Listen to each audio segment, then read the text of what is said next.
When people talk about regret in real estate, they usually talk about buying the wrong house. But after walking clients through real decisions here in Fairfield County for many years, I can tell you that some of the deepest regret I see has nothing to do with buying. It comes from selling the right house too early. And this isn't about missing the top of the market. And it's not about the price. It's not about timing. It's much more about personal sense. It's about making a decision that looks logical, even responsible, but ends up making daily life feel smaller, tighter, or more constrained than expected. If you own a home in Fairfield, Westport, Norwalk, Darien, Wilton, or New Canaan, and you found yourself quietly asking whether it's time to sell, this is the part of the decision that almost no one prepares you for. Most sellers don't wake up one morning and suddenly decide to sell. What usually happens is much quieter than that. The idea forms slowly. It starts as a passing thought, conversation at dinner, a comment from a friend who just moved, a moment when the house feels inconvenient instead of comfortable. Nothing dramatic, nothing urgent. Then the thought comes back a few weeks later. You start noticing things you hadn't focused on before. The stairs, the layout,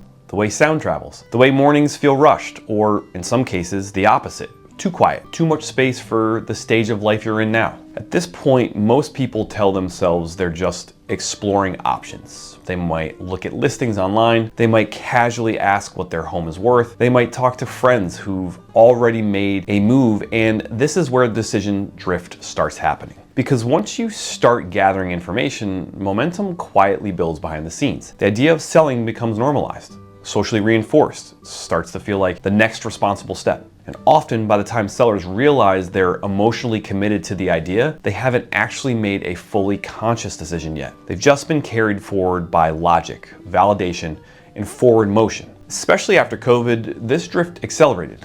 Homes that once felt perfectly fine suddenly felt tight. Work changed. Space was used differently. Privacy mattered more. Having a door you could close mattered. Outdoor space mattered. And many people told themselves they didn't need to overthink it. They just needed to act. Selling in that moment feels like a clean solution. But the reality is that selling is never a single decision. It's the first move in a sequence. And once you make that move, everything that follows becomes more constrained. I've walked many clients through this exact regret. And not because they've made bad decisions, but because they underestimated how unforgiving the sequence can be. When you sell first, your leverage changes immediately. Your flexibility narrows. The timeline speeds up whether you are ready or not. Often, the house sells faster than expected. And that sounds like a win, and financially it usually is. But suddenly there's a clock running. You're no longer browsing, you're searching. The homes that looked good online don't feel right in person. The ones that do feel right require compromises you didn't anticipate. And now you're making decisions under pressure instead of clarity. This is where sellers often say quietly that they didn't expect it to feel like this. Not dramatic stress, just mental noise. Every option feels slightly off. Every compromise feels heavier than it should. For families upsizing, this experience can be especially confusing. Upsizing feels like progress, more bedrooms, more space, a house that can grow with you. And on paper, it solves real problems. But this is where a very specific kind of regret can form. Not immediately, but gradually. The new house works, but life inside it feels different than expected. Mornings take longer.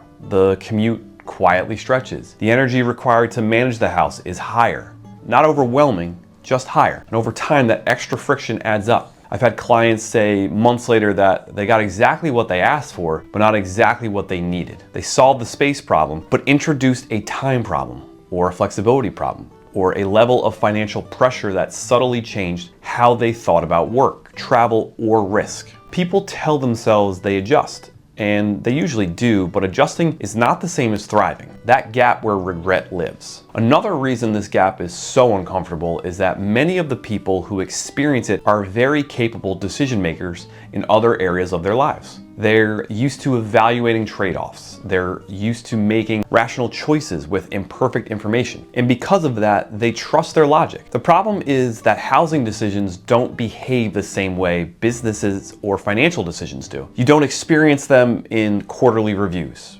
You experience them every day in small, repeated moments. And the human mind is not particularly good at forecasting how repeated low-level friction feels over time. Most sellers imagine their future life in highlights. The first dinner in the new house, the extra space, the sense of arrival. They don't imagine the ordinary Tuesdays, the small delays, the extra coordination, the additional mental load that comes with a different layout, a different location, or a different rhythm. This isn't a failure of imagination, it's how the brain works. We're much better at predicting how we'll feel about events than how we'll feel about routines. And homes are almost entirely about routines. This is why regret rarely feels dramatic. It doesn't feel like panic or disaster. It feels like a low-grade sense that something is off, that life requires more effort than it used to, that the trade you made didn't quite pay you back the way you expected. Another underestimated factor is how much context switching a move introduces. Different schools, different routes,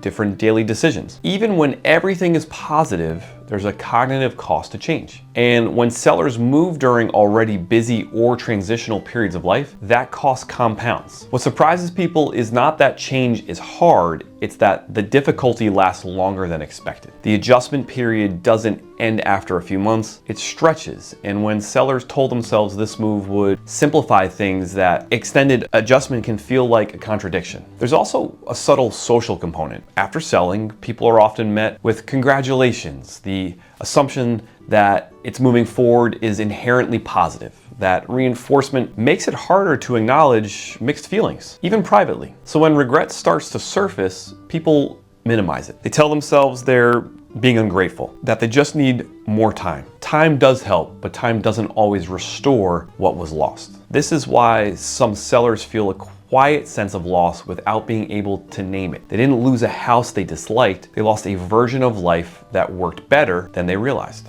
And importantly, this doesn't mean selling was a mistake. It means selling happened before clarity fully formed. The shift I try to help sellers make is this: your home is not just a shelter, it's not just an asset, it's a buffer. It absorbs uncertainty. It gives you optionality in ways you didn't notice until it's gone. Before selling, it's worth asking what this home is quietly supporting in your life right now. Your routines, your flexibility, your tolerance for change. Sometimes staying put isn't fear, it's strategic patience. There's also a practical reason why patience matters more in places like Fairfield County than people expect, and it has to do with how few truly neutral moves exist here. Most moves are not lateral, they're directional, up in price, up in responsibility, up in expectation. Even when the intention is to simplify, the outcome often carries more weight than anticipated. That's because homes here are deeply intertwined with how people structure their lives. School choices, commute patterns, social circles,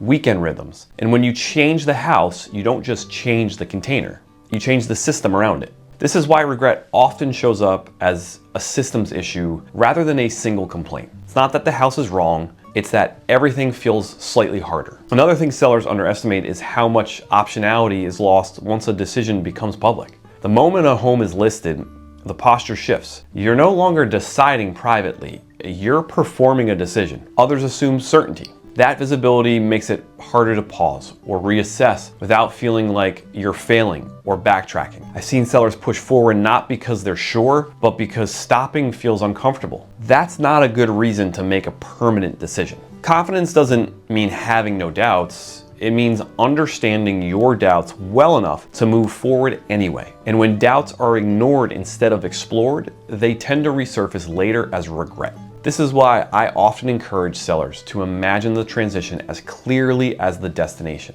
the months in between, the temporary compromises, the overlap periods. Those phases are where stress accumulates, and they're rarely factored into the decision. Transitions also change how people relate to risk. When housing is unsettled, people often become more conservative elsewhere without realizing it. That loss of flexibility is subtle, but it's real. One of the clearest signals that someone is ready to sell is not excitement or urgency, it's calm. Sense that even if the process is inconvenient, the direction feels right. That calm is worth waiting for. When sellers move without it, they often spend the first year trying to convince themselves they made the right decision. When they move with it, the same inconveniences feel temporary. Thinking is part of the work, not to delay, but to prepare. The goal isn't to eliminate risk, it's to choose the risk you're willing to live with. Every move carries risk. Staying carries risk too, but those risks feel different in the body. One creates anxiety, the other creates tension. Understanding which one you're responding to makes all the difference. When sellers take the time to think this through,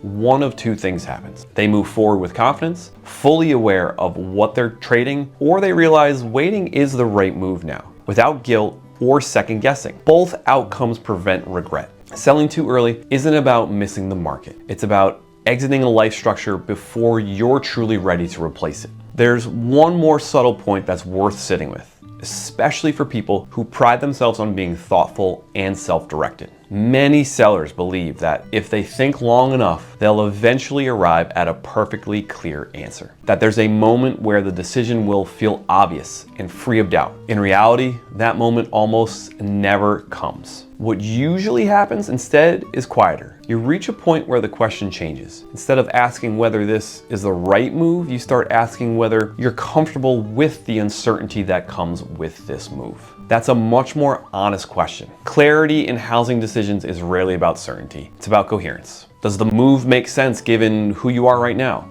Not who you were 5 years ago. Not who you imagine you might be in 5 years. For many people, the hardest part of selling isn't the logistics or the numbers. It's letting go of a structure that quietly held their life together through multiple chapters. Even when you're ready for change, acknowledging that loss takes time. That doesn't make you sentimental. It means you're paying attention. Paying attention is the point. Not to convince yourself to sell or to stay, but to make sure that whichever path you choose, you're choosing it deliberately. When sellers rush past this reflection, they often end up trying to recreate what they lost instead of building something new. They compare instead of commit, and that's when dissatisfaction lingers. But when sellers give themselves permission to fully acknowledge what they're leaving, they tend to move forward more cleanly. They're not surprised by the trade-offs. They're not looking backward as often, and they're present in the new chapter instead of straddling the old one. That's the difference between a move that simply happens and a move that feels resolved. And resolution doesn't come from speed,